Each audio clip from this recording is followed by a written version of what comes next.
शेषो न्यायश्च विस्तरः नैव चिन्त्यं न चाचिन्त्यं न चिन्त्यं चिन्त्यमेव तत् पक्षपातविनिर्मुक्तं ब्रह्म सम्पद्यते तदा स्वरेण सन्धयेत् योगम् अस्वरं भावयेत् परम् अस्वरेणानुभावेन भावो वा भावयिष्यते तदेव निष्कलं ब्रह्म निर्विकल्पं निरञ्जनं तद्ब्रह्माहमिति ज्ञात्वा ब्रह्म सम्पद्यते ध्रुवम् निर्विकल्पमनन्तं च हेतुदृष्टान्तवर्जितम् अप्रमेयमनादिं च यज्ञात्वा मुच्यते बुधः न निरोधो न चोत्पत्तिः न बद्धो न च साधकः न मुमुक्षुर्न वै मुक्तः इत्येषा परमार्थता एक एवात्मा मन्तव्यो जाग्रत् स्वप्न सुषुप्तिषु स्थानत्रयव्यतीतस्य पुनर्जन्म न विद्यते एक एव हि भूतात्मा भूते भूते व्यवस्थितः एकधा बहुधा चैव दृश्यते जलचन्द्रवत् घटसंवृतमाकाशं नीयमाने घटे यथा घटो नीयेतनाकाशः तथा जीवो नभोपमः घटवत् विविधाकारं भिद्यमानं पुनः पुनः स जानाति च नित्यशः शब्दमायावृतो नैव तमसा याति पुष्करे भिन्ने तमसि चैकत्वम् एक एवानुपश्यति शब्दाक्षरं परं ब्रह्म तस्मिन् क्षीणे यदक्षरम् तद्विद्वानक्षरं ध्यायेत् यदिच्छेच्छान्तिमात्मनः द्वे विद्ये वेदितव्ये तु शब्दब्रह्म परं च यत् शब्दब्रह्मणि निष्णान्तः परं ब्रह्माधिगच्छति ग्रन्थमभ्यस्य मेधावी ज्ञानविज्ञानतत्परः पलालमिव धान्यार्थी त्यजेत् ग्रन्थमशेषतः गवामनेकवर्णानां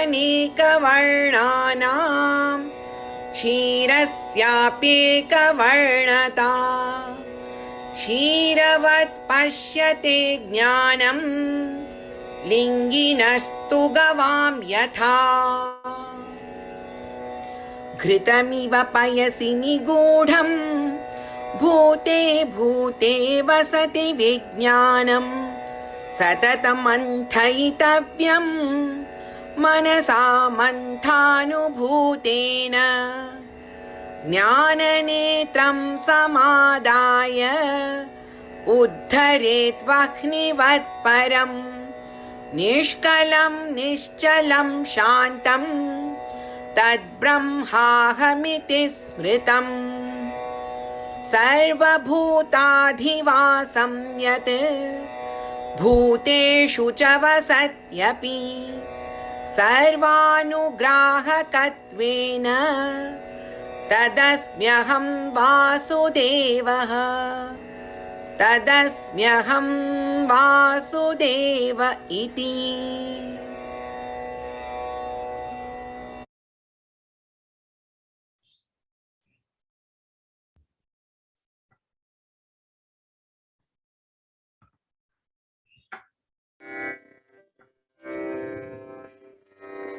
अच्युतं केशवं रामनारायणं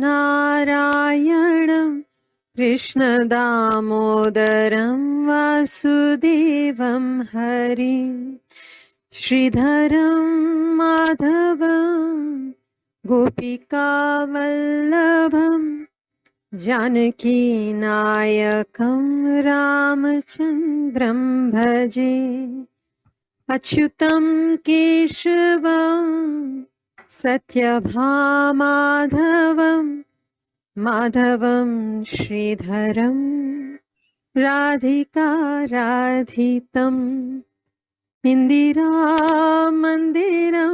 चेतसा सुन्दरं देवकीनन्दनं नन्दजं सन्ददे विष्णवे जिष्णवे शङ्खिने चक्रिणे Rukmini रागिणे Janaki जानये वल्लवी वल्लभायार्चितायात्मने कंसविध्वंसिने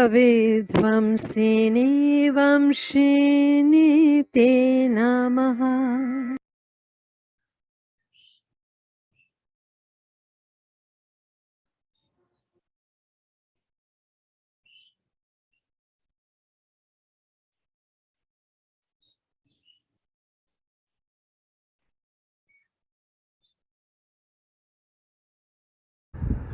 Summary of Discourse 5. What happens to the mind which loses its attachments to Vishaya? The Upanishad says the mind becomes free. Freedom is not a quality or a state attained by the mind. Freedom is to stop identifying with the mind, to know that I am not the mind. Freedom is to drop all distinctions and differences imagined by the mind, to be one with all. Mantra number 4. What does one do with the purified mind that is withdrawn from objects? The mantra tells us to let the mind abide in the hridi, in the heart. Hridi here does not refer to the physiological organ, but the spiritual center of our being, the core of existence consciousness that expresses as I am, I am. Ramana Maharishi says that the Atma resides in the epicenter of one's heart. It is self-evident. No effort is required to perceive it. Etymologically, hridi can be deconstructed into hri, harati, meaning to take, dadati, meaning to give, enable, and yamati, yamayati, govern, control. Hridaya is the reality that is the source and destination of everything, the sentience that enlivens and governs everything. Let the purified mind steadily contemplate that unborn, immutable, timeless consciousness that is the foundation of its being. How can one cease identifying with the mind? The Upanishads say one way is the path of negation, where one negates the reality of each successive sheath that conceals the self. One can also continuously question the reality of the experiences of the ego until its unreality gets exposed and it falls.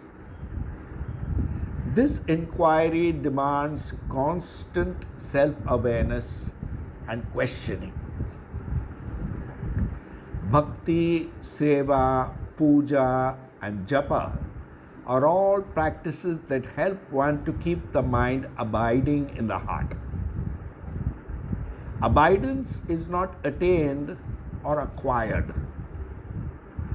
Abidance is the mind dissolving into the infinite that is our true being. It is realized only by renunciation. When all thoughts cease, does not one end up in shunyata, a void of nothingness? No. There can be no thought without consciousness. The equation is thought is equal to object plus consciousness. Therefore, thought minus object is equal to consciousness. That is not a void, but the inexpressible, undeniable, non-negatable principle of existence, I. That is the abode of the Supreme. How long must one focus the mind in the heart? Until the mind dissolves in the heart. How does one come to know of that dissolution? One does not experience any special phenomenon. Just as one emerges from sleep to wakefulness and one knows one is awake, knowledge is effortlessly, intuitively experienced. How can one measure progress on this path? The urge to engage with the world reduces, ego pressure reduces, detachment and equanimity increase, the mind no longer 5. The essence of the Upanishad is not to beautify or purify the ego. It is to destroy the ego. The rest is logic and elaboration. We use the knowledge in the Upanishad to contemplate and realize the self. That is the highest knowledge. That effortless state of awareness is meditation. Be clear about your goal. Be clear about the means to the goal. Then start walking.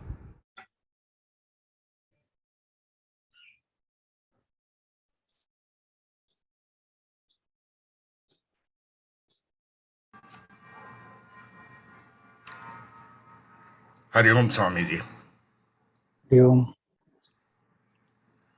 Om Sahana Bhavatu Sahanau Bhunaktu Sahaviryam Karavavahai Tejasvinavaditamastu ma vidvishavahai.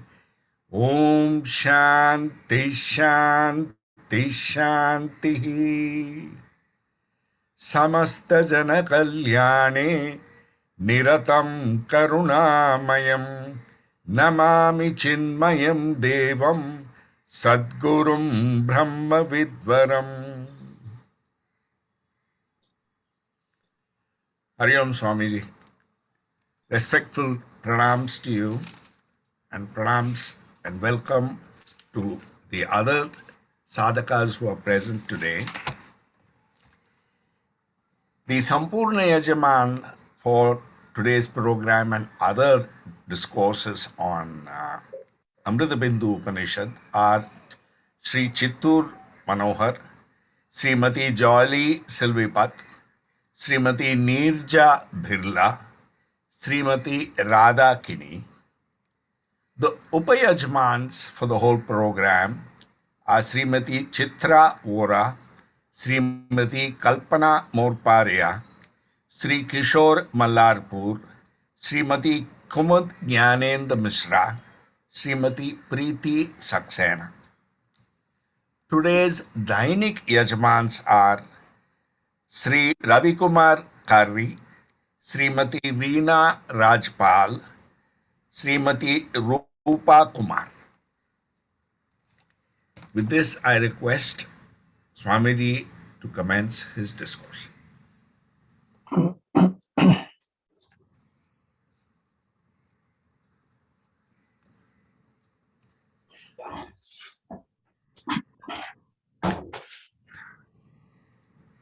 ॐ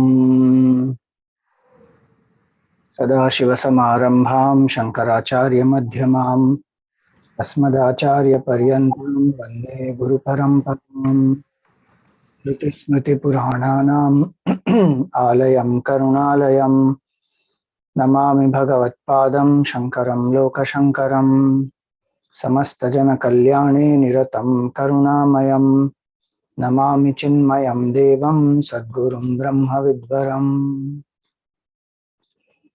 ॐ भद्रं कर्णेभिः शृणुयाम देवाः भद्रं पश्येमाक्षभिर्यजत्राः स्थिरैरङ्गैस्तुष्टुवागुंसस्तनूभिः व्यशेम देवहितं यदायुः स्वस्ति न इन्द्रो वृद्धश्रवाः स्वस्ति नः पूषा विश्ववेदाः स्वस्ति नस्तार्क्ष्यो अरिष्टनेमिः स्वस्ति no बृहस्पतिर्दधातु Om Shanti Shanti Shanti Hari Om, salutations to one and all. We saw the Amritabindu Upanishad says we have to free the mind from the sense attachments and it has to be absorbed in the self. And how long should it be absorbed? So long as its separate existence is not dissolved. Now, to make the mind abide in the self, in the heart, as we saw, the mind has to realize the infinite, in the sense the mind does not experience infinite as an object, but it dissolves in it. So how should one meditate, contemplate, so that this experience happens? I'm using the word experience because it's limitation of language. The realization is not an experience because experience comes and goes. It is our nature even right now. It is ever existing. But with reference to our identification with the limited right now, we are as though not experiencing it. So we use the word experience when the mind dissolves. Sixth mantra tells us about the method of contemplation. So it says, Naiva chintyam na cha chintyam na chintyam chintyameva tat pakshapata vinirmuktam brahma sampadyate tada. Naiva chintyam. This cannot be thought of. Nacha achintyam. Yet it is not unthinkable. Nachintyam, it should not be thought of.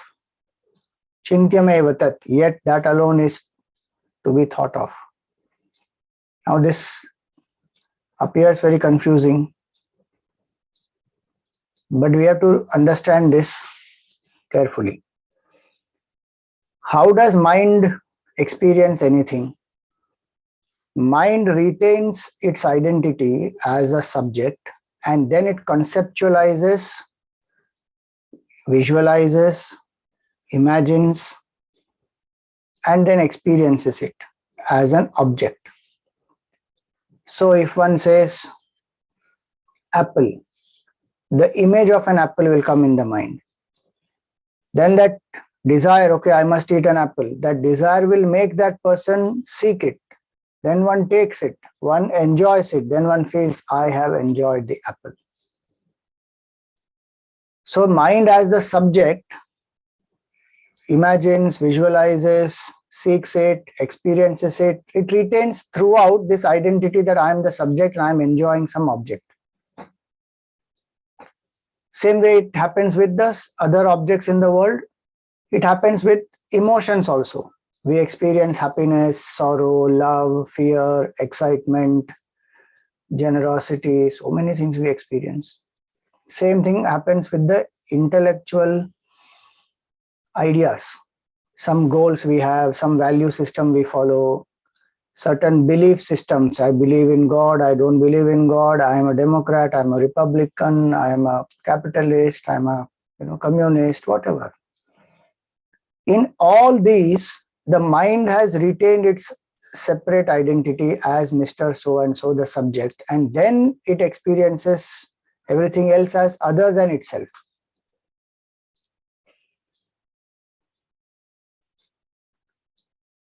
Though we identify with the mind, so we feel that I am going through it. So we don't experience that the mind is going through anger and I am separate from the mind. That is what Upanishad is trying to tell us. You are not this mind. Right now the mind has completely identified, we have completely identified with the mind. So anger we experience. I am experiencing anger, I am experiencing happiness, I am experiencing sorrow, I am experiencing this cake, that apple, this party, that movie.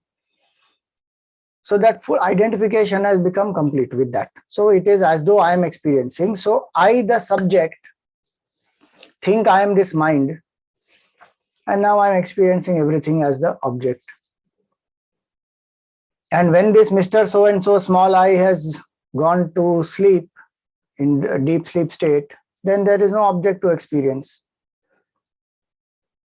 So this is the regular process by which we experience everything in the world. Now the self is not an object to experience. Just like we experience any thing in this world, or an emotion, or a thought, the self is not a finite entity like that. It is infinite consciousness, the very source because of which the mind is able to feel and think. And then through the body one is able to experience the world. The source is infinite. So this infinite truth, if it has to be experienced, how to experience? As we saw last time, it cannot come in the grasp of the mind. That's why the Upanishads also say, Yan manasana manute. It is that which cannot be thought of by the mind. Yena ahur manomatam. But it is that because of which the mind thinks. Yat chakshusha na pashyati. Yena chakshumshi pashyati. That which cannot be seen by the eyes, but because of which the eyes are able to see. Tadeva brahmatvam vidhi. Know that to be Brahman. So this mind cannot grasp it. So it is said naiva chintyam, meaning it cannot be thought of as an object, as a concept, as a thing separate from itself as some finite tangible entity. Because whatever is finite is perishable. So it says, don't think of it as an object. Yato vacho nivartante aprapya manasa saha. Taittiriya Upanishad also says, from where the mind and the speech return, they cannot grasp it. So the Upanishad here says, naiva chintyam. Don't, it cannot be thought of as an object. Oh, it cannot be thought of, then let us stop it. Nacha achintyam. It is not thinkable. Just now you said it cannot be thought of as an object. Now you are saying it is not thinkable, meaning it is thinkable. A double negative. Upanishad says yes, it is thinkable. How? Not as an object, but as the truth, as the subject, the real subject, not this Mr. So and so. This Mr. So and so is the small I with which I have identified. I've forgotten who I am. So not as that subject, not as any other object, but as the truth which illumines both subject and object. So it has to be known as the self. I am that self. If one contemplates that way, that is why it is said again in the Upanishad, manasa eva vidam aptavyam. It can be grasped only by the mind. So you see, that is why we have to learn the Upanishad from a teacher. Because otherwise we will get completely confused.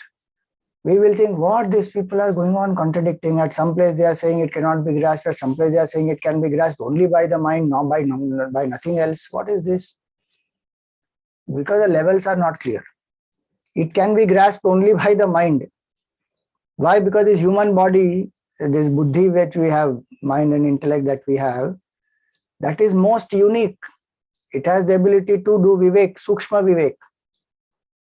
Through that sukshma vivek, what is atma and anatma, what is temporary and permanent, what is jada and chetan can be recognized and then realized also.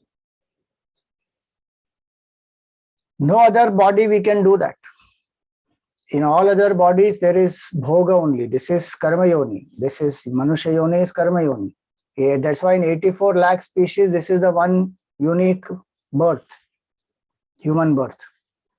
So it can be grasped only by the mind. But which type of a mind? Mind which is purified, what we saw earlier, freed from the attachment to sense objects, etc. With that mind, and how it will be grasped? Not as an object, but as the subject, by dropping identification. I am not this, I am not this. So naiva chintyam, nacha chintyam. It cannot be thought of as an object, yet it is not unthinkable because it is possible to know it as the true subject, the real I. Then again it is said na chintyam. Acha, just now you said it is not unthinkable, so it is thinkable. Then you are saying na chintyam means what? It should not be thought of. Earlier it was cannot be thought of as an object. Now it is should not be thought of. Should not be thought of as what? As a concept. It's not some intellectual concept.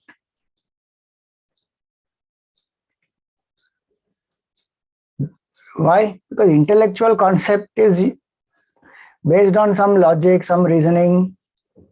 It can be abstract, it can be simple, it can be combination of both.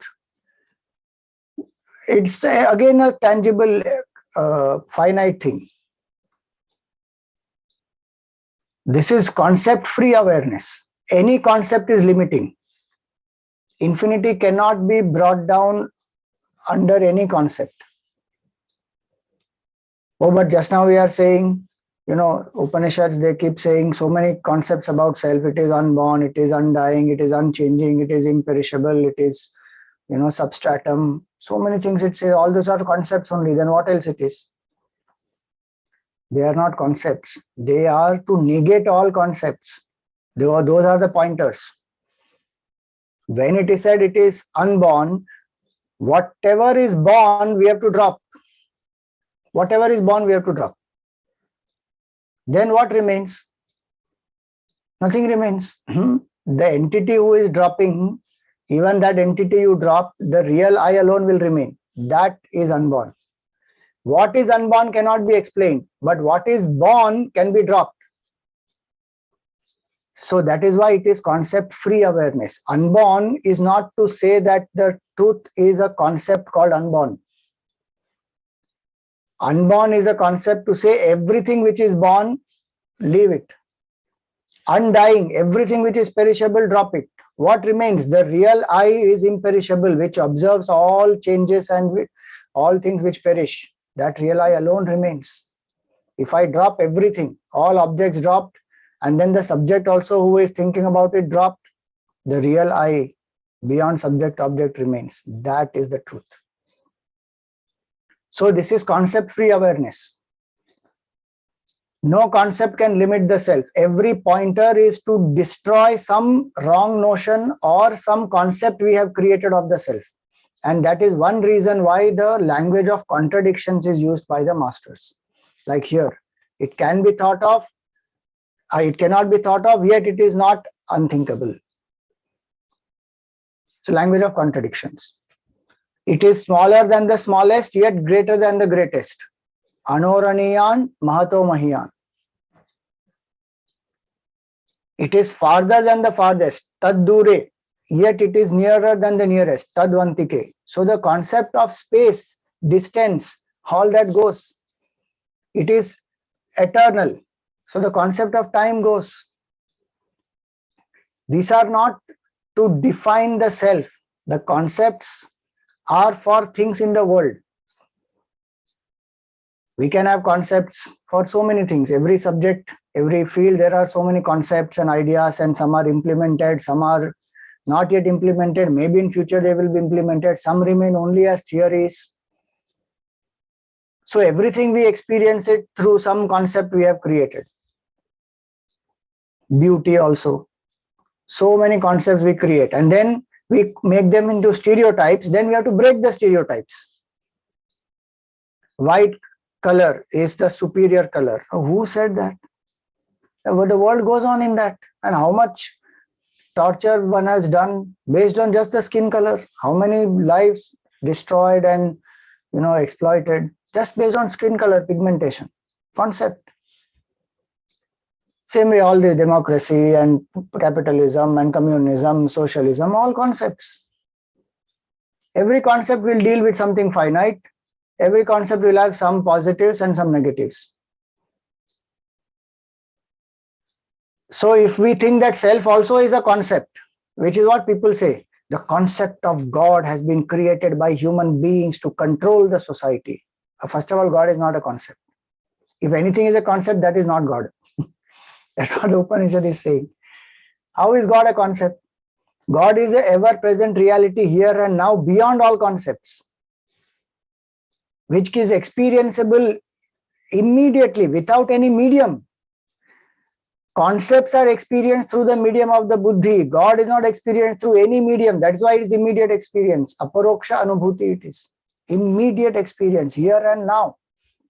Not sometime in future, not somewhere up in heaven, not after death. Right here and now. Concept free. If there is anything which is concept free, that is God alone. And people say that only is a concept created by people. Because they refer to only some other forms or some other ideas or depictions, and their understanding is limited by those concepts. So they think God is that, and they think some human beings created that to control the society, to create fear, to bring morality, to enforce some rules. But if we come to Vedanta, then we understand God is not some concept. God alone is concept free. No concept can bind God. Infinity, what concept will bind? Even the word infinity cannot bind it. Because how can you define infinity? We can only say that which is, what is the definition of infinity in Vedanta? Desha, Kala, Vastu, Aparichinna. That which is not limited by space means which is not only in one place, it is everywhere. Which is not limited by time, meaning it is beyond past, present, future. Which is not limited by object, which is common in everything. So it is negating space-time object, what remains, which is free from this limitation of space-time and object, that is infinity. Now that's called infinity. Again, all concepts get destroyed in that. So, naiva chintyam, nacha achintyam. It cannot be thought of as an object, yet it is not unthinkable, because it is only through this mind which gets purified, and in the right way, if I think about it, then I can realize the self. What is the proof? So many great masters have realized. Each of them is a living proof of what the Shastra is saying is true. So, naiva chintyam, nacha chintyam. Na chintyam, it should not be thought of as a concept, because it is concept-free awareness. Then, if it should not be thought of, but then it is said, it alone should be thought of. Chintyam eva tat, because that alone is worth thinking about. It is imperishable reality. Everything else will perish. How much time we spend behind the perishable? How much time do we spend to realize the imperishable? So less time. The time that we have in this human life is so limited. If the limited time I utilize to realize the timeless, then that is the best use of the time. If the thinking I use to realize that which is beyond thought, that is the best use of thought.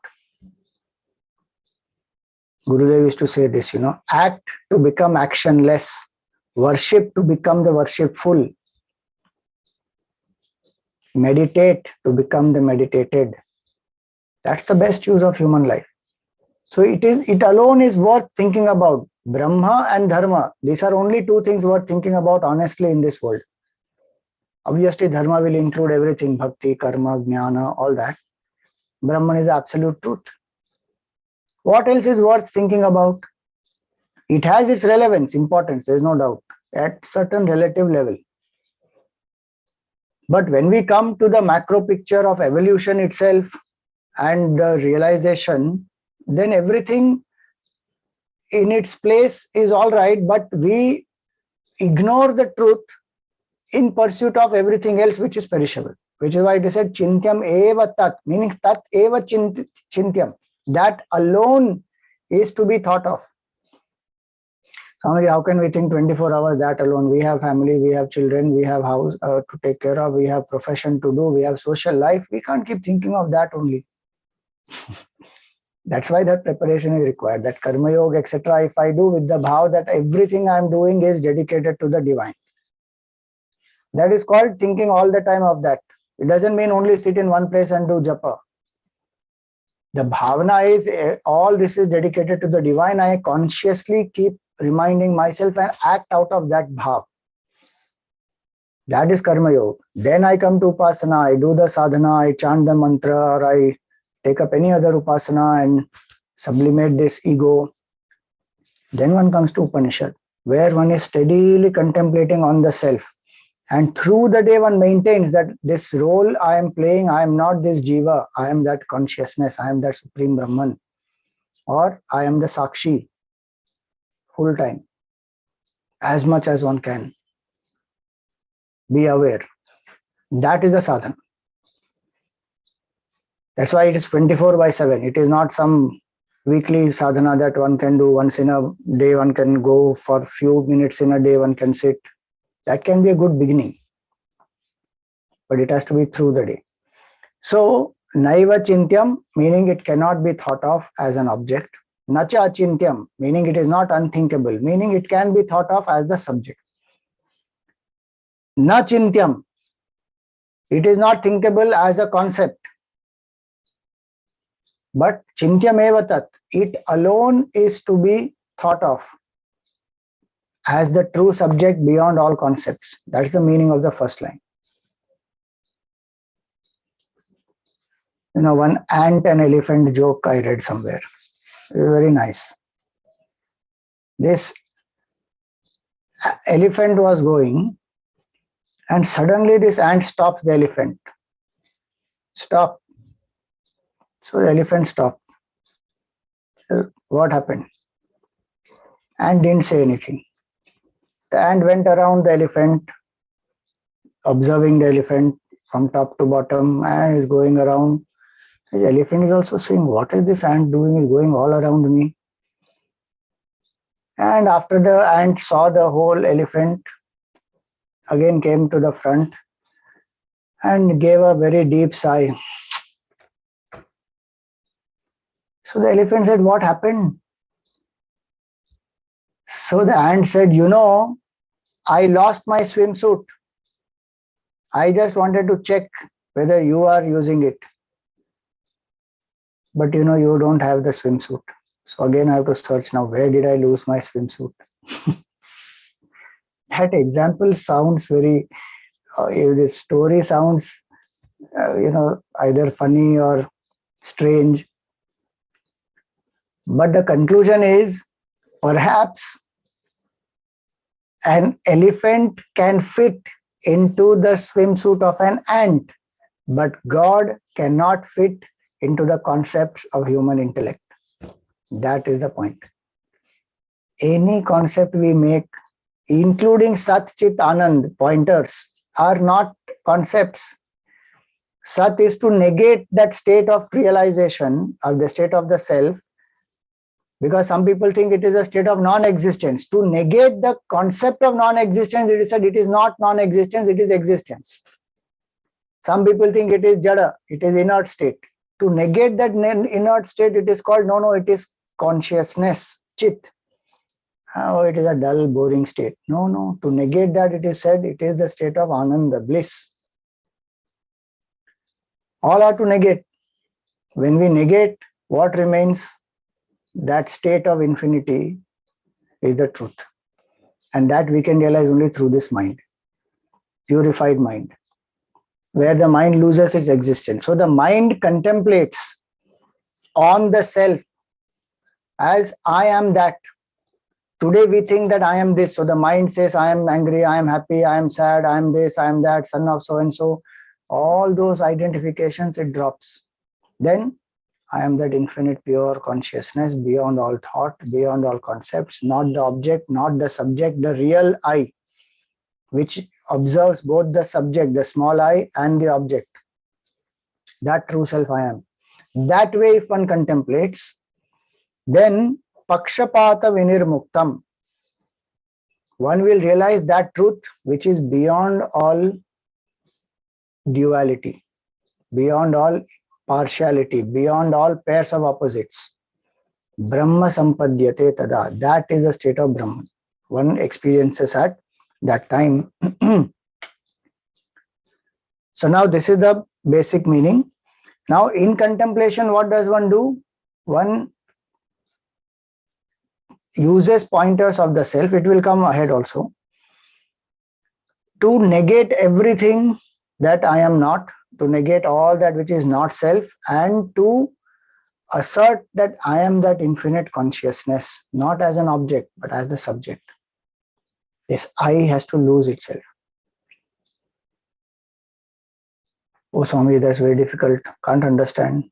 So we do that every day in our life. There's nothing, something very complicated we have to do. That's the beauty of Vedanta. Truth is right here and now. In our daily life, every moment we can experience. But we are lost in some concepts, so that's why we are not able to experience. So example is very simple. Suppose, suppose your name is Prakash. And I say, Prakash, come here. So from, let us say, 20 people who are sitting in front, whoever is Prakash, that person will come or not? That person will come. Now, why did that person come? And what is the methodology behind that? When that person heard, Prakash, come here, did that person think that Prakash, meaning somebody called Prakash, is being called? No. That person didn't objectify. Oh, somebody called Prakash is being called. Did that person think that Prakash means light? So light is being called. Did the person go by the meaning? No. Person dropped objectification. Person dropped the word and the meaning conveyed by the word. Then what did the person think? Prakash is I. I am being called. So that person went to meet whoever has called.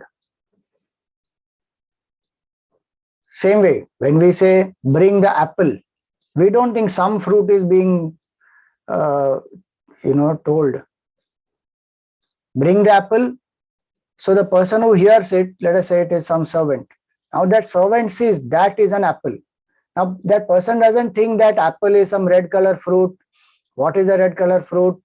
And apple, if you eat, it will help to, if you have loose motions, it will stop the loose motions, etc. Nothing. He drops the word, he drops the meaning of the word, he drops what the apple benefits are. This is that apple.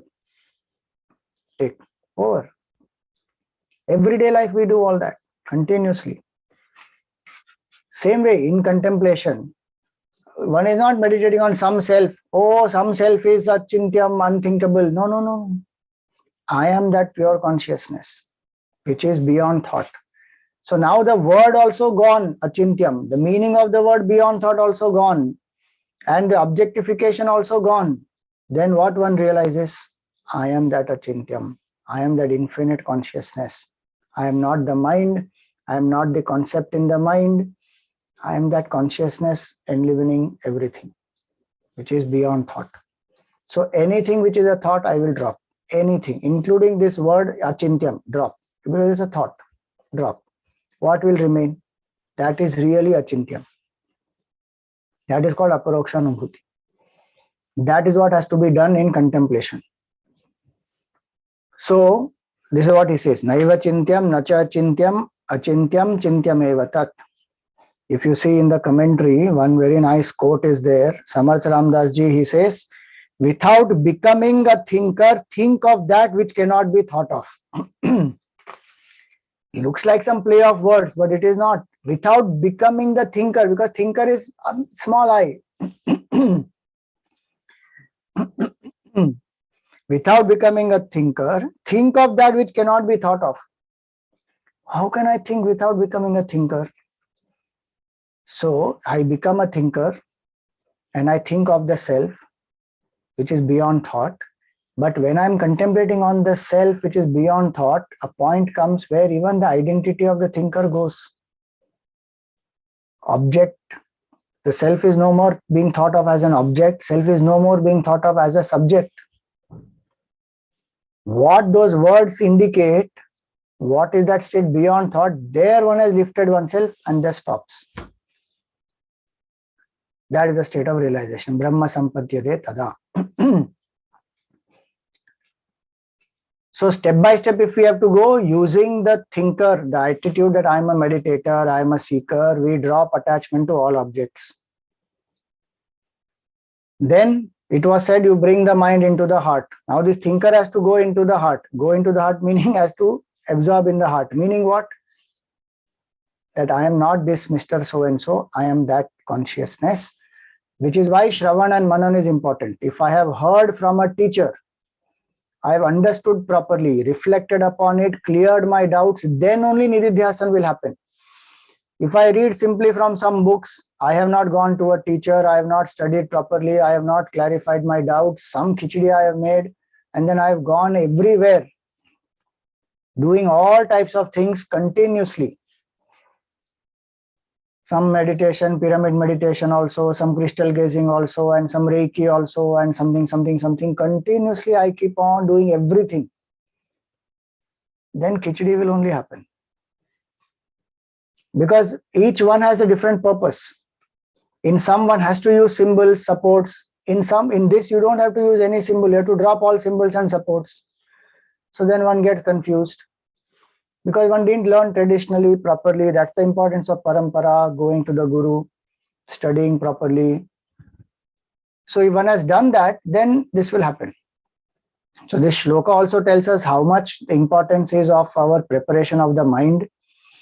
And Karma Yoga Upasana is the preparation. Then go to the teacher, then listen, reflect, then this contemplation will happen properly.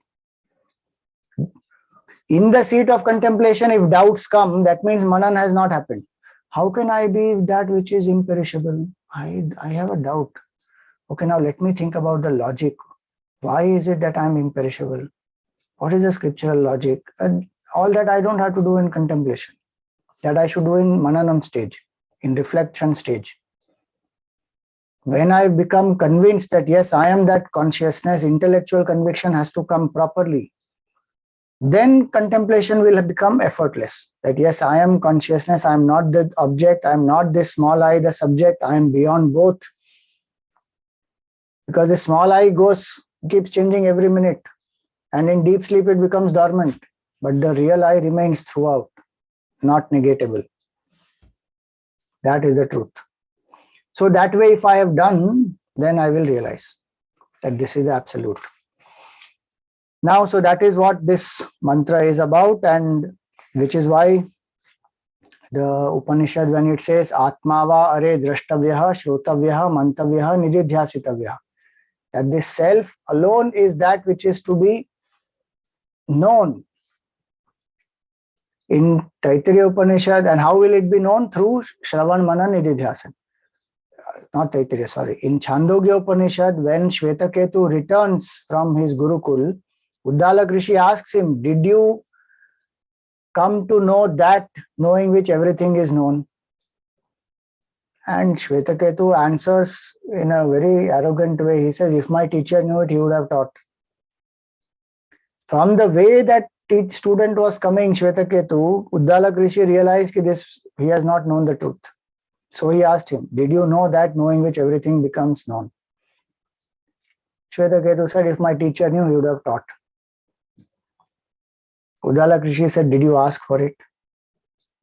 And then he realized, no, I did not ask for it. I myself did not know about it. So then he humbly asks, please teach me, what is that? And 9 experiments Udala Krishi does, and at the end of each one he says, Tat Tvamasi, that thou art. So the importance of learning, same Chandogya only says, Acharyavan Purusho Veda, the person who has an Acharya will know the truth. This knowledge is not possible just like that, through just reading books, because it's not a verbal knowledge, it is intuitive realization. And so here it is, Pakshapata Vinirmuktam Brahma Sampadyate Tada. To maintain this concept-free awareness is why this language of contradictions is used. Again, in the commentary, a nice example is given that when we say that a person is tall, then with reference to somebody who is short, we think this person is tall. So person who is not short, now this person is tall. Suppose you say that person is neither short nor tall, then our mind says, Acha, neither short nor tall. That means medium height. So again a concept is made. So if somebody denies all concepts, neither short nor tall nor medium, then one cannot frame a concept. Obviously, in the case of finite, just imagine, in case of finite itself, it is not possible to know something without a concept. That's why we struggle. Because we need something to hold on to. If that person is not tall, not short, not medium, then is it between medium and tall, between medium and short? Where? How do you place? Which is why the challenge comes that how to explain the self, which is infinite, which is beyond all concepts. So the only method is use language of contradictions. So if we say self is in the hearts of all, now somebody thinks it is very small little thing somewhere inside the heart. Then it is said, no, it is bigger than the biggest everywhere. Now I can't make any concept. Neither it is small nor it is big. Beyond both it is. If it is only big, then it is not small. If it is only small, it is not big. It is neither big nor small. Ahrasvam ananu. Now what will one say? It is neither small nor big. Then what is it? Everything that is small and big you drop. What remains? It is that. So that is how one lets go of every concept. That is called being concept free. The thinker also is a thought. The thinker also is a concept. So when we say concept free, it is not that thinker retains itself and then drops other concepts. Thinker drops all concepts of self, drops itself also. Then that person Brahma Sampadyate Tada. So this is what this mantra is all about.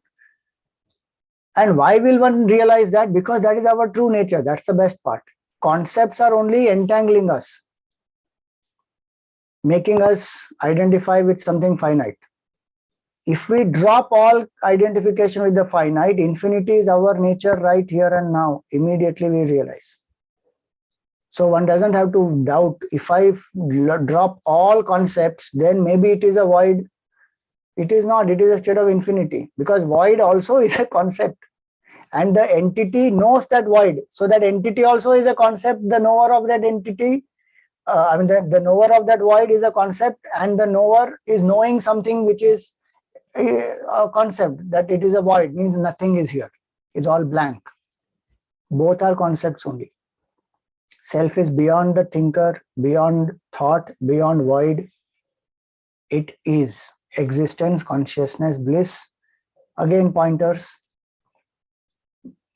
to negate what it is not and remain in that concept-free awareness. Now somebody says, Swamiji, this is very difficult. Naturally, this is meant for the Uttamadhikari. This cannot happen just like that to us. We have to prepare our mind. So always we find in the Upanishad, one technique is from the highest, subtlest to the simplest will be the teaching, because the subtlest, the student who is prepared will get the subtlest indicator and realize job is done. Those who can't understand, then it is simplified further. So now in the 7th mantra it is said that this is 6th mantra is very subtle. Now how to prepare for that? Karma Yoga is one preparation, but now here it is Upasana is indicated, and this Upasana is such that if I do this Upasana, I will prepare the mind, and using the same mantra I can go beyond also. So it is double benefit. It can be used as the means to prepare the mind, and it can also be used as the goal which helps us to realize the goal, the state of consciousness. Now see that 7th mantra. Svarena sandhayet yogam aswaram bhavayet param asvarena anubhavena bhavo va bhava ishyate. So he says, Svarena sandhayet yogam. Union must be established with the help of sound. Then, first step, Aswaram bhavayet param. Then one should meditate that which is beyond sound. 2 steps only. What will happen if you meditate with that beyond sound? Aswarena anubhavena. Then what will happen? Bhavo va bhava ishyate. This existence will become non-existence. Meditate, attain union with the help of sound. Then meditate on that which is beyond sound. If you meditate on that which is beyond sound, existence will become non-existence. Oh God, what is this? This Upanishad language is very difficult. Why can't they use simple language to just tell? Our problem is that. The problem of the rishi is, if I tell in simple language, it cannot be explained properly because it's infinite. More confusions can happen because those simple language words have different connotations in our mind. So the Upanishad rishi has another problem. Like even the word Atma, when we say Atma, how many wrong notions we have about Atma? Bhutatma, Pretatma, Bhatakti Atma, Duratma, Dushtatma. We keep thinking like that.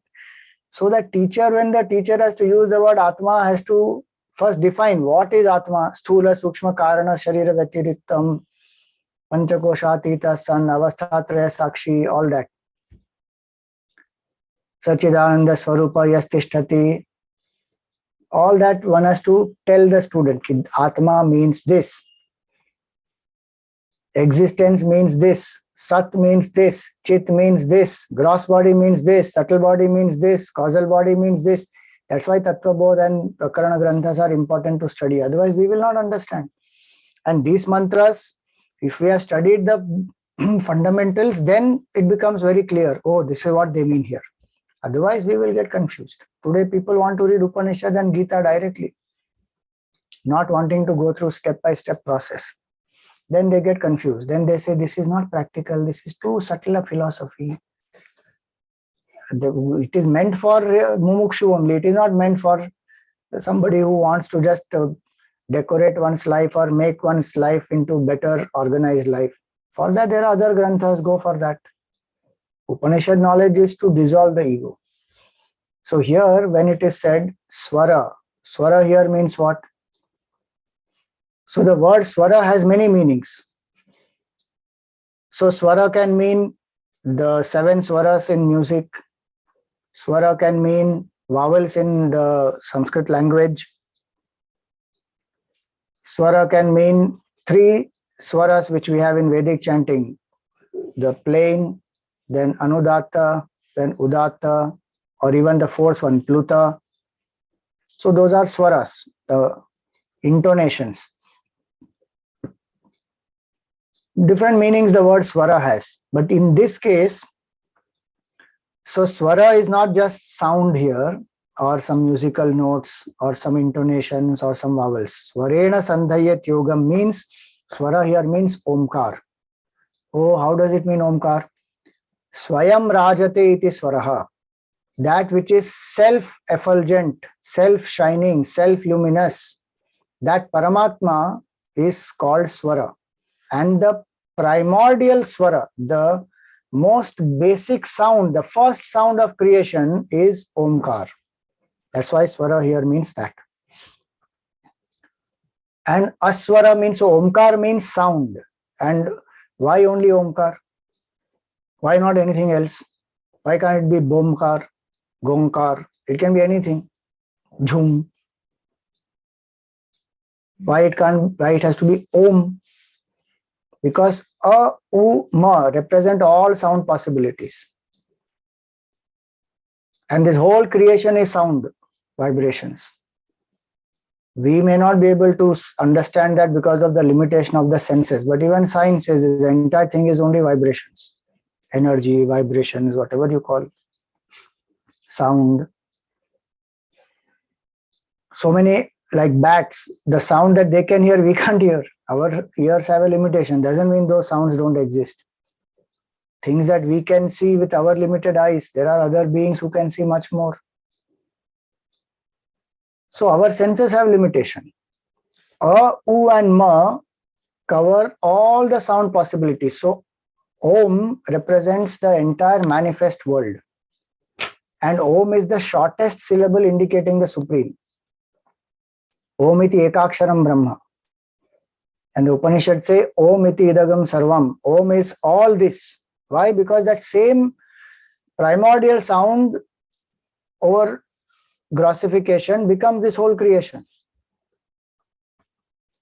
So Om is the visible manifest world, which includes the gross world, subtle world, causal world, all the three. That's why Akara Matra represents the waking state, Ukara dream state, Makara deep sleep state. A, U, Ma. So the entire universe, which is finite, which is sound, is included in this A, U, Ma. And it is a sound symbol of the truth. Form has come later, but one should meditate on just the sound. Swarena sandhayet yogam, meaning just chant Om. And while chanting, focus on the chanting of that Om. Mind will become quiet. If one wants, while taking the breath in, one chants Om mentally, and when one releases the breath, one chants Om loudly. So if one does that, the mind will become quiet. And while doing the chanting, pay attention to that. Yoga means to unite. Dropping all other thoughts, just focus on the sound of Om. Swarena sandhayet yogam. Sit quietly in a place, head, neck, and spine in a straight line. Let the breathing be deeper. Then chant Om. First chant loudly and fast, then slowly. Reduce the speed, then reduce the volume, then chant mentally. Then after some time, that also will stop. That state of silence, that is aswaram, that is a silence.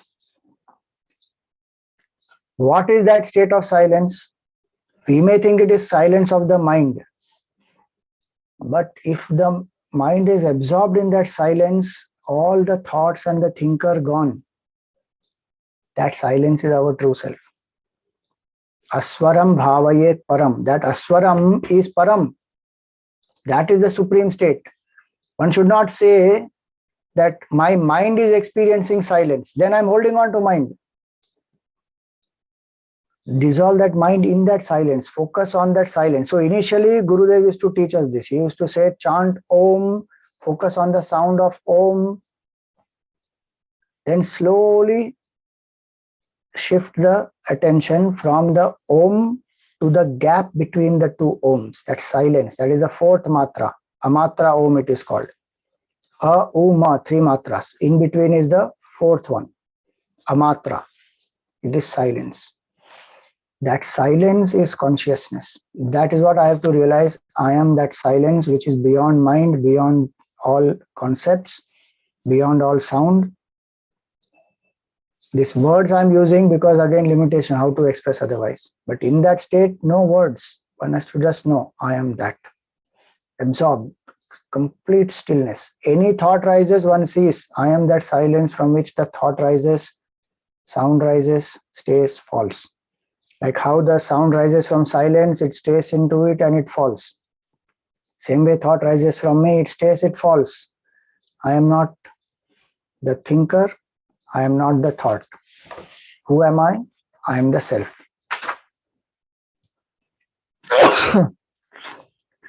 And this silence is the primordial, is the silence before even Omkar.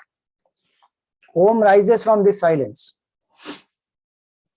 Sadeva Saumya Idam Agra Asit. That state of Sat is this silence. And that is our true nature. That is called Aswaram Bhavayet Param. Swarena Sandhayet Yogam Aswaram Bhavayet Param. Bhavayet, meaning don't verbalize. Lift the mind to that level where it dissolves and only that silence remains. It is not silence of the mind, it is mind is dissolved in that silence. It is beyond mind. It is silence of the self. And that silence of the self remains throughout. We get identified with the mind, so we lose as though the focus on it. But in that contemplation, that is what we do. We draw from all other thoughts by focusing on Omkar chanting and then slowly shift from the Om to silence. And then as we do this, even the chanting will stop. One doesn't want to think anything. One doesn't want to verbalize anything. One just is in that state. And it is not blank. If one has studied all this Vedanta properly, one will realize this is Chaitanya Swarup Atma, I am this. Again, I'm saying these are words I am using. One doesn't have to say I am this Swarup Atma. One will know it. That's the power of Shravan and Manan. One will know this I am. Aswaram Bhavayet Param. Now what will happen? What is the result of this? Aswarena Anubhavena. When this bhavana arises, that I am that, bhavo va bhava ishyate. Their existence becomes non-existence. Huh? Just now you said it is a state of existence, bliss, and sat, and now it is becoming void again. Existence becomes non-existence means that world which was existing, which was real to me, disappears. In that state of silence, there is only one blissful, pure consciousness, nothing. No thinker, no thought, and no world, nothing, gone. Everything disappears, gone. In that state, existence becomes non-existence. And non-existence becomes existence. Sanskrit language is like that. Bhavo va abhava ishyate can be used in both ways. Existence becomes non-existence, non-existence becomes existence. What is this confusion now? See, the non-existence which I felt God does not exist, God is a concept or truth is a concept, which was so far non-existent for me, now it becomes existent that it is me. And the world which was so real to me disappears in that state. Every night it anyway disappears in deep sleep, but there is ignorance. Here in this state, there is no doubt. It happens consciously. One knows I am that infinite consciousness, world is not there. Thinker is not there. It is a state of illumination.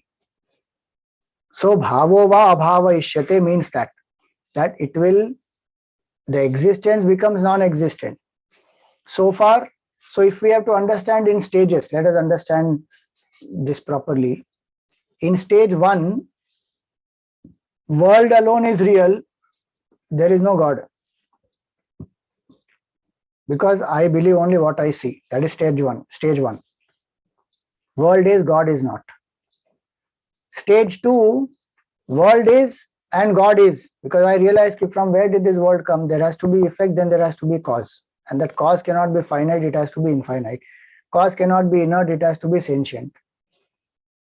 So world is and God is. How interesting it is now. We can admit God's existence now in stage 2. God is so accommodative. If in stage 1 we have denied him, it doesn't bother.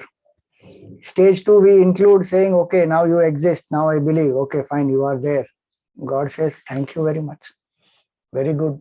You have accepted my existence and you have allowed me entry. Very nice. So stage 1, world is, God is not. Stage 2, world is, God is. Then stage 3, I don't see the world as real as I was saying in stage 1 and 2. I see the world as illusory. This world is not real, it is changing. And that God is that which is changeless substratum. So that changeless is real, the changing is illusory. It is not unreal as of now, it is illusory.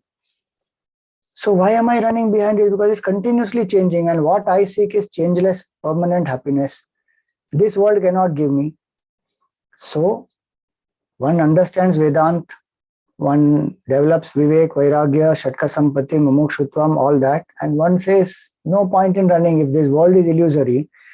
A seasoned traveler in the desert knows very clearly this is a mirage. So the seasoned traveler doesn't run.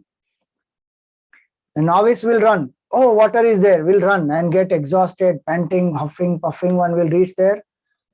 There's no water. Already one was thirsty. Then one ran, expended so much of energy. Now one is so much more thirsty and there is no water there.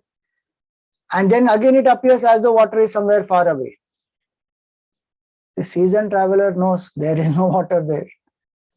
So one who has done reflection, Atma, Anatma, Vivek, and one has done what is Nitya, Nitya, Vivek, then one says this world is illusory, cannot expect permanent happiness from there. So chasing stops. If chasing stops, which is what first 3 verses told us, then I can withdraw that if this is changing, then there has to be something which is changeless. What is that? To know that, I withdraw the mind from anything that is changing. So in that third stage, the world is illusory, God is more real. And one is moving away from illusoriness to the reality. That I want to know that truth. Call it God, consciousness, truth, reality, whatever. And then through this contemplation, what we saw in this verse, 6 and 7, one wakes up to realize that God alone is. That's the fourth state. That truth alone is. And the way I was seeing the world as separate, it does not exist. The entire world also is appearance of that divine only. So the duality in the mind is gone. In that state of non-duality, one experiences Aswaram Bhavayet Param, one experiences absolute. Then if one comes down to body level, one sees this entire universe also as appearance of the divine. So that non-existence has become now existent. God, which was non-existent in first stage, now has become existence. Meaning it's real, I am that. And the world which was existent, which was so real to me, has now become non-existent in the state of Samadhi. And again it becomes non-existent from duality standpoint. I see the world not as world, but I see the world as God. So many Mahatmas have lived like that. So, bhavo va abhava ishyate. That is what it means. So the realization is not just one experience that comes and goes. That person experiences, abides in that. One sees everything also as that alone. So that is what shloka is all about. Mantra number 7. So 6 and 7 we have done. Please read the commentary of both these. Very important. Subtle verses these are. And in the next class, we will begin with a 10-minute Omkar meditation. We will learn to focus on the 15 minutes. We learn to focus on the sound of Om and then silence between the Om. So that's what we will begin with. So we will stop here for today.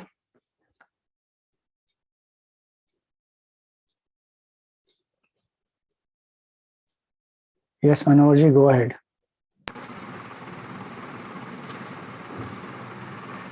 Hari Om Swamiji, thank you so much for expressing these difficult and subtle concepts to us so simply that we could understand. We'll now have the Arati. The Arati Yajaman today is Srimati Nivedita Shivasubramaniam.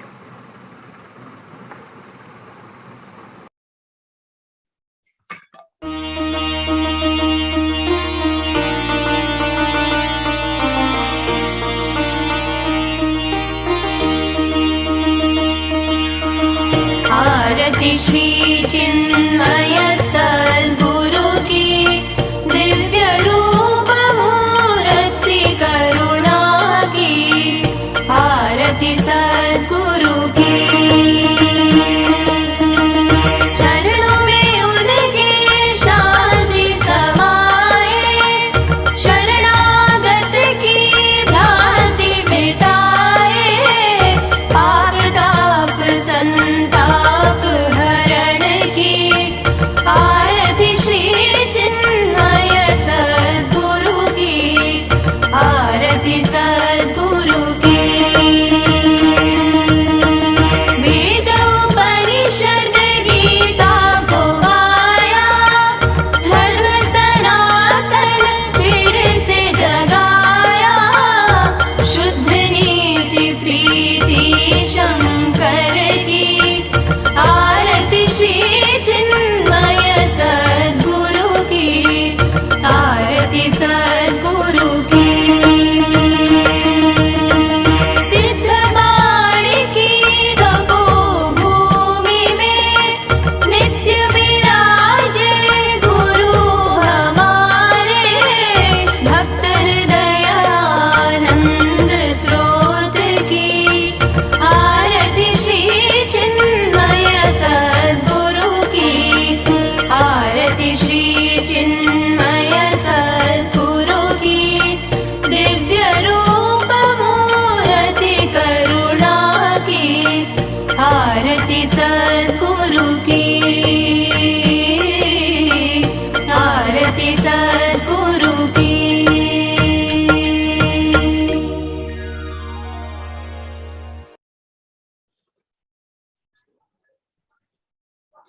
Om Purnamada Purnamidam Purnat Purnamudachyate Purnasya Purnamadaya Purnameva Vashishyate Om Shanti Shanti Shanti Harihi Om Shri Gurubhyo Namaha Harihi Om. Oh, there is a question. All right. How do I maintain a meditative state in my day-to-day activities? As I said, we have to maintain the bhav that I am either one says I am a seeker or I am a witness, and this is only a role that I am playing, that is Jnana Marg. Or one says that I am a Sevaka Bhagwan, I am doing seva to the Lord through all the activities and roles that I am playing, and consciously remember to dedicate every minute the actions to the Lord. So either through Karma Yoga attitude or through the Jnana Yoga attitude. And specifically if you want Bhakti Yoga, then keep doing japa as much as one can through the day. Like Ramakrishna Paramahamsa would say that when you are working in the world, with one hand you work in the world, with one hand you hold on to God. When you have finished your work, then with both hands you hold on to God. So either of the paths one can use, or a combination also one can use, and maintain that meditative state. If the mind wanders, bring it back to whichever path one is following. When we say ego dissolve, is it Chidabhas realizes itself to be Chaitanya? No, Chidabhas dissolves, gone. Chidabhas itself is a myth. Chidabhas realizes consciousness alone is I am that. Again, I'm saying those are words. Because what is Chidabhas? Consciousness identifying with the subtle body is Chidabhas. When one is saying I'm not the subtle body, then where is Chidabhas? And then how is it that Chidabhas will dissolve into something else? It is not. The subtle body itself is negated, Chidabhas also gets negated. Who realizes? Consciousness realizes itself. Chidabhas cannot realize consciousness because Chidabhas and consciousness are not two separate things. Like the actor and the role that one is playing. The actor forgets himself and thinks he is the role. Now the role is not going to realize the actor. The actor only realizes, this role is not me at all. It's gone. I alone am. I am that actor. So it is like that.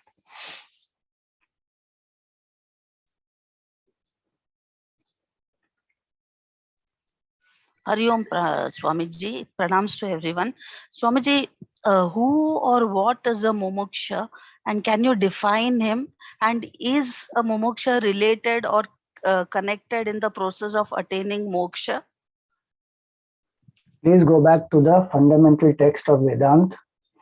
Mumukshutvam is the intense desire for liberation from the sense of finitude and from the mind itself. Last time also I had explained in the class that freedom is not a quality of the mind.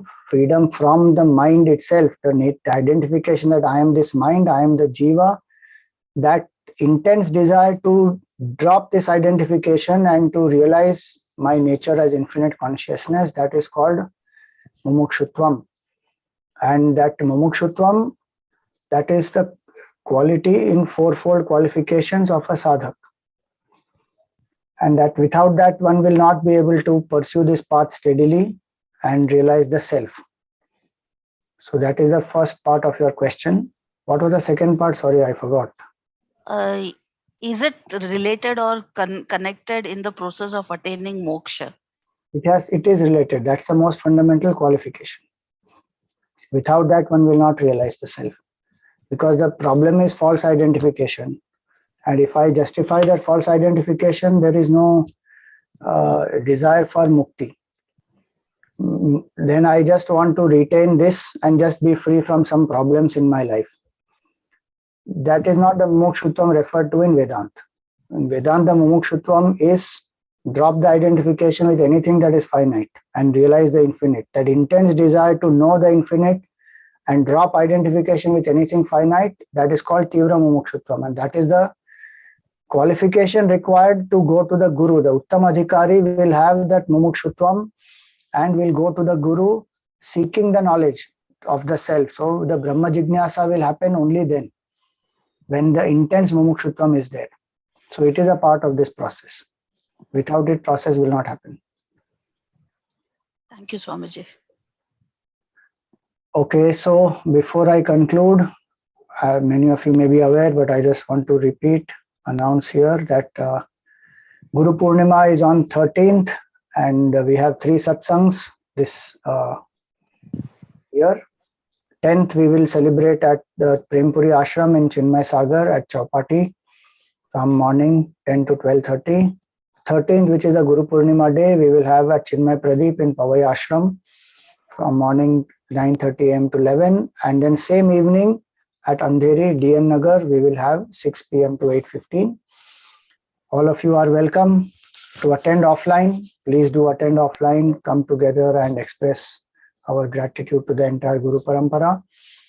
And in case you are not here or you are not able to come or you are staying anywhere else outside Mumbai, you are welcome to join online also.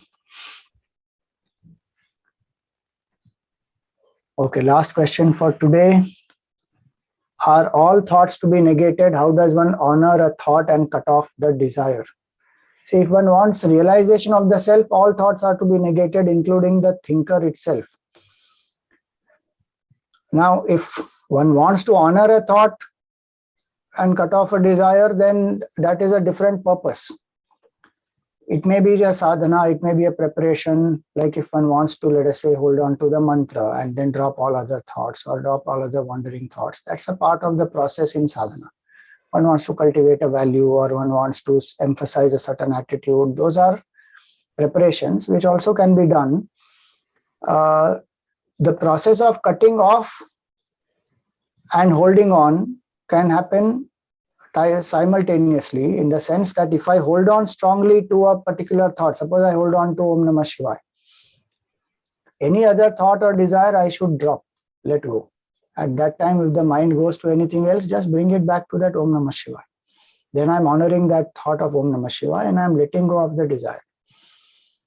And this will become facilitated and it becomes easy when I am able to practice this in the time other than my Upasana time or Japa time, where in my mind I ensure that the value that I have given to the world or the attachments that I have, I'm able to see the limitations, what we saw in the earlier verses.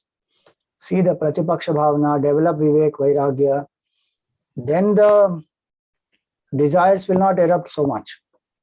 And the negative thoughts, if I have to let go, I have to strengthen the feelings of positivity. I have to ensure that I have some inspiring goal. I must focus more and more on something creative, constructive, channelize it through, working with people. So many methods are there by which I increase my positivity and I overcome the negative. I cannot overcome it by fighting negative. I have to focus more on the positive and derive more satisfaction and joy from that. So that is what has to be done.